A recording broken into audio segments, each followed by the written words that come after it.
Yo, what is up, guys?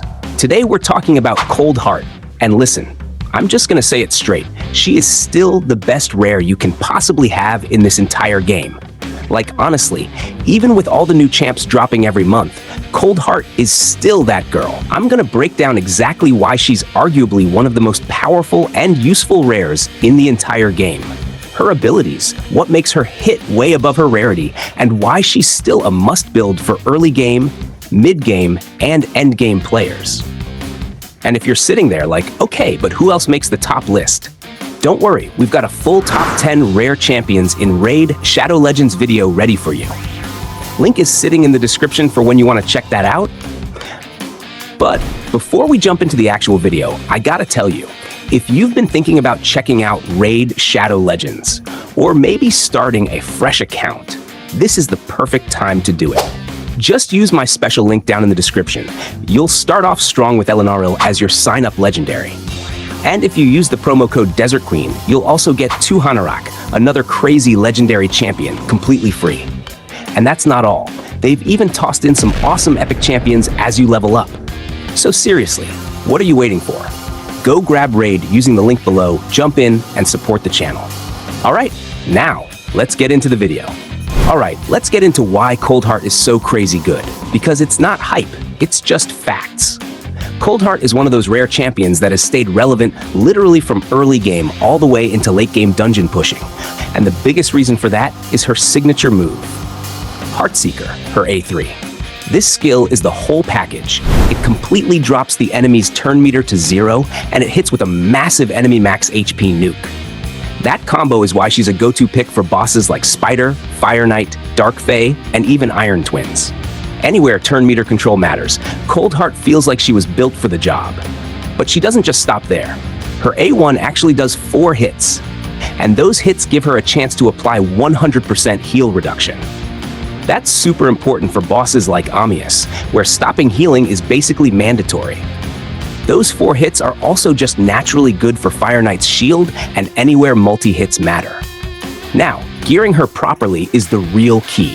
She needs enough accuracy to land that turn meter reduction, because if Heartseeker doesn't land, she's basically wasted a run. But the best part is that Heartseeker only needs 70% crit rate to activate its full power, which means you don't need to chase 100% crit rate like most damage dealers. That lets you push harder into critical damage, and that's where her enemy max HP hits really start to shine. So yeah, Coldheart isn't just good for a rare. She's genuinely an exceptional champion who competes with and sometimes outperforms epics and legendaries in the right content. That's why so many players still call her a straight-up game changer. Let's break down her A1, Flurry of Arrows. This skill is actually a lot more important than people realize. So, here's what it does. Coldheart attacks 4 times at random, and each one of those hits has a 25% chance to apply a 100% heal reduction debuff for 2 turns. Now, even though the hits are random, the real value here is the 4 hits. Multi-hits are insanely useful in a bunch of places, like Fire Knight's shield, because every hit counts toward breaking that thing down faster. And then you've got the heal reduction. This isn't the little 50% one. This is the full 100% heal reduction, meaning the enemy literally cannot heal at all while it's active. Super clutch for bosses that love to top themselves back up, like Amius, or any situation where stopping healing makes the fight way easier. So overall, her A1 isn't just filler damage. It gives utility, it gives multi-hits, and it gives one of the strongest anti-heal effects in the game, all on a basic skill. That's huge for a rare. Now let's talk about her A2, Art of Pain. This one doesn't get as much hype as Heartseeker, but it's actually a really solid utility skill. So here's what it does.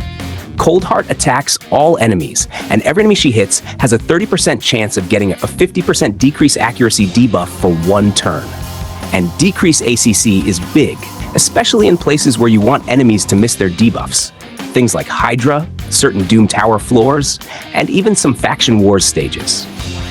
When their accuracy drops, all those nasty stuns, poisons, provokes, whatever, they suddenly fail way more often. But the second part of the skill is where things get interesting. If the target is already under a heal reduction debuff, which she can place herself through her A1, then she also puts a 5% poison on them for 2 turns. So her kit kinda connects together. A1 lands the heal reduction, A2 follows up with extra poisons. And while the poison part isn't the main reason you build Coldheart, it's still free extra damage on bosses. Overall, Art of Pain gives her AoE coverage, team utility through decreased accuracy, and a way to layer in poisons if she sets things up properly. Solid skill, especially for a rare.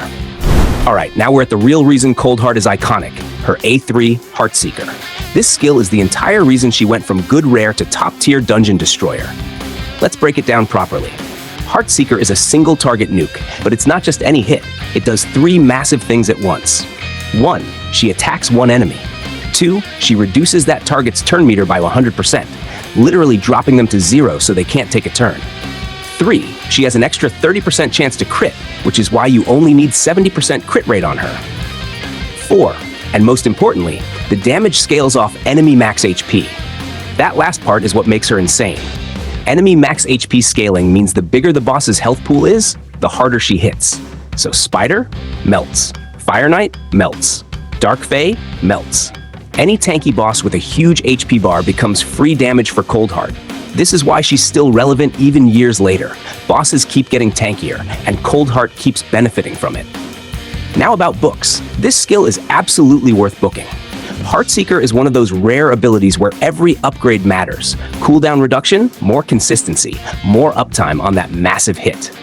If you're ever going to invest books in a rare, this is one of the safest investments in the entire game. Just don't take her into PvP expecting miracles. Heartseeker is designed for PvE boss content. In the arena, she doesn't bring the crowd control, sustain, or team utility you usually need. But in PvE, bro, she is hands down one of the best rares you will ever pull. The damage, the turn meter control, the utility, everything lines up perfectly for dungeons and bosses. Build her right, book that A3, and once you see her hit a boss with Heartseeker for the first time, you'll instantly understand the hype. Final thoughts. Alright, so to wrap this whole thing up, Coldheart is one of those champions that just never falls off. It doesn't matter if you're early game, mid game, or deep into late game dungeons, she always has a spot. Her kit is so perfectly designed for PvE that she still competes with, and sometimes straight up outperforms epics and legendaries in the exact same role. You've got the multi-hits on the A1, the decreased accuracy and poisons on the A2, and then the absolute monster nuke that is Heartseeker, one of the most iconic skills in the entire game. Build her with good accuracy, pump that crit damage, get that A3 booked, and she will carry you through some of the hardest content in Raid. And again, we're not overselling anything here. She's genuinely one of the best rares you will ever pull. If you're lucky enough to get her, build her. If you have multiple copies, keep them. People literally run more than one Coldheart in endgame Spider because she's that good. So yeah, Coldheart is a straight-up PvE queen, a dungeon destroyer, and honestly one of the safest long-term investments you can make as a player. And hey, if you haven't already, make sure to grab Raid Shadow Legends using the link in the description. It genuinely helps the channel out and supports these daily videos. Alright guys, that's gonna wrap it up for today. Let me know in the comments if you think Coldheart is the best rare in the entire game, or if someone else deserves that crown. I always love seeing your takes. If this video helped you out, hit that like button, subscribe if you're new, and I'll be back tomorrow with another breakdown. Thanks for hanging out, and I'll catch you in the next one.